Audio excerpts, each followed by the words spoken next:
Hello, friends. Welcome to Multiverse. This is a live show. We meet you every day and we discuss about the issues and the information about the space time. And we know that space is the final frontier, and every walks of life will actually end up in space. Today, we are talking about travel, tourism, and hospitality. What will happen in near future in this space, in the near space? Let us find out.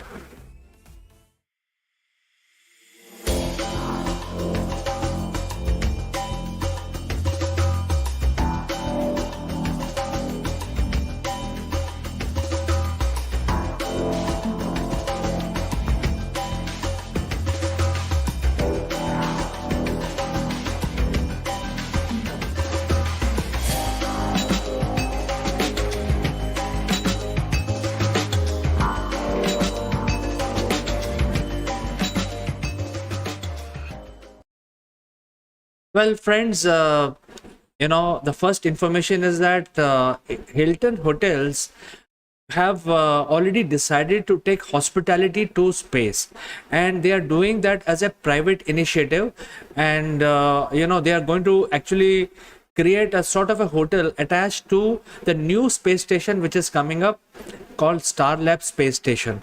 So this is interesting. I mean, in the past also Hilton had proposed that they will build a hotel based on the tanks, the fuel tanks which were recovered from space after after flight of every space shuttle, because the space shuttle flies on a huge tank. You must have seen those orange color tanks.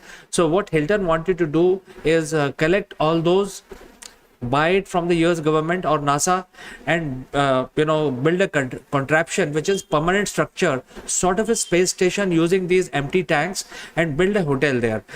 So I do not know what is going on that plan, but this is the latest one where the Starlab space station, a private space station coming up in the lower Earth orbit, and Hilton is now partnering with these private players because they want to set up one of the modules like a hotel. If you actually look at the hotel industry, I mean, this is what they do. Somebody else construct the building, and Hilton or any other hotel chain will take the either the entire building or few floors of that building and build their five-star hotel. So Hilton is a global chain, and they are very accustomed to do these kind of things. So I think this is more viable than building the entire space station by themselves. Somebody else build the space station, they will actually acquire one portion of the space station and build a five-star property out of that. And as I said, Star Labs space station, this is the first private space station which is going to be established starting from the year 2028. Now, this is all a private initiative where a lot of people are investing money. In fact, if you go and Google, you will find the shareholding of this. And now the surprising fact is that this is going to be a private initiative, so it would allow a lot of private activities to happen on the Star Labs. And why there is a need for a Star Labs when we have the International Space Station already in space, and going to International Space Station itself is becoming a challenge now. So what is the need of Star Labs? Well, I think the Star Labs space station is required as a private initiative. I think there is a difference between government funded and the private. When it is private, then players like Elon Musk and Jeff Bezos and Virgin and maybe more can participate either as an investor or as an active participant to start building the space launch vehicles, etc. So I think that is where it is very exciting. It is actually getting very exciting, where the first privately owned, privately funded, and privately powered space station coming up very in the near future, which is like 2028, when they start sending the first module of Star Labs in space. And Hilton is already working with the private players, and Hilton is part of a consortium, and Hilton is going to build one of the section of the Star Labs which will act like a five-star hotel. and it will also have the hospitality angle to it. That means there will be a staff in the Hilton portion where the staff will be able to help the space travelers, private space travelers and tourists to stay there, pretty much like a hotel. You can enjoy your ride in the space station, and your needs and your food and everything is taken care of. So that is where it is coming. Now let's look at the International Space Station, which is a byproduct of several countries coming together officially. So this is like a country initiative, country to country initiative, government to government initiative, and there are a couple of major countries who are contributing to it. There is Japan, Russia, of course United States as a major stakeholder, and the way ISS is supposed to operate or grow bigger is that each country will bring these modules. As you can see, these small roundish cylindrical modules, and they can be attached to the space station. Well, even the new private initiative will be following the same process.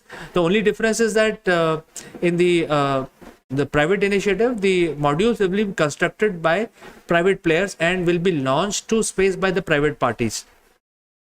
So ISS has already landed into hot waters.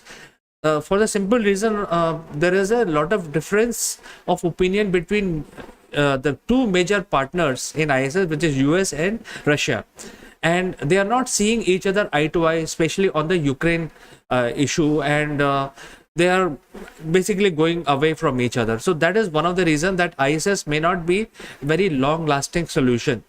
And Russians have already said that they don't want to continue supporting ISS. And by the way, you may be aware that the mechanism to reach ISS is actually in the hand of Russians, because the American shuttle program is switched off. They are not flying shuttle, and the only way you can reach the space station is the Soyuz, which is in the hands of Russians. So if Russia says that I will not support ISS, then how do you even reach the space and get into the ISS? So that is one problem. And then the Russians have multiple airlocks. So even if you reach the space station, you have to connect your spacecraft with the space station and then board it. The airlocks there are two airlocks, and these are Russian. So when the Soyuz spaceship is the flight has taken place, it goes and attaches itself to the space station, and that's how the supplies and the cosmonauts and astronauts reach the space station. So if Russia says that I'm not going to be a major partner in ISS, then something has to be done. And then what about other countries like Canada, Japan, and other countries like European countries? What is there for them in this? Because they are spending their taxpayer money in supporting ISS. What is that they are getting in return? So I think it looks like that from the economy point of view, the International Space Station may not be a viable solution, a long-term solution, because now the countries are breaking apart. The partnership is breaking apart, especially between US and the Russia. And Russia has already given a date, and they are saying that they will stop supporting ISS after 2024. And in case of USA, most of the things have to be discussed in the Senate, and decision and the funding, etc., has to be approved by Senate. So as of now, the US government has said that they will support ISS only till 2030. So well, for up to 2030, we know that there is some future for ISS, but after that, there is no plan. So in the absence of ISS, now the private players are gearing up. And by the way, in the private arena also, the NASA will be a major stakeholder in the private space station, which is going to come up in 2028. And Elon Musk and the ESA will be playing a major role, but they will be funded privately by private parties. And let's talk about Russia. Russia has already said that they will be pulling out of the ISS initiative by 2024 because they want to focus on their own space station. So Russia is building their own space station, and they are also saying that their own space station will be ready by 2028. and as per the design, this is how it will look like. So now there will be multiple space stations floating around in our lower Earth orbit, and maybe ISS will be salvaged for by these countries, because Russia has put their own modules in ISS. Maybe after their partnership breaks apart, they will take their modules back and use those modules in building their new space stations. Similarly, the US may donate some of the portion of ISS to the new Star Labs space station, which is privately funded. So I think a lot of things are in flux at this point in time, but nevertheless, the equations are changing in space. A lot of changes are happening, and Hilton is going to basically use the situation to set up their first 5-star facility in space, and they are already working towards it. In fact, I'm not sure whether you know that Hilton is already a record holder to bake the first cookie in space in the year 2020, and the dough was sent, especially prepared dough was sent from Earth. The cookie was baked in a special oven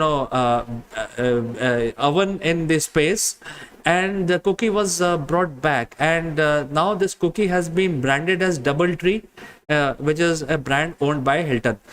So Hilton is in the forefront in terms of building up the 5-star facility in this space, and that is why this is very exciting information which I wanted to share with you, that Hilton is going to set up a portion of Starlab space station as a hotel where the tourist can go by spending or buying a ticket to the space and stay and be taken care by the staff of the Hilton properties in space. So friends, this is something very interesting, and I wanted to share this bit of information with you because it looks like a very exciting bit of information for our multiverse, because new things are happening. We keep hearing about the scientific stuff, but we should also keep looking at the social angle in the nearby space. So friends, if you have any suggestions or comments, feel free to send in your comments, and thanks for watching our live stream. I will meet you tomorrow again in multiverse. Until then, please take care, and see you tomorrow. Bye bye.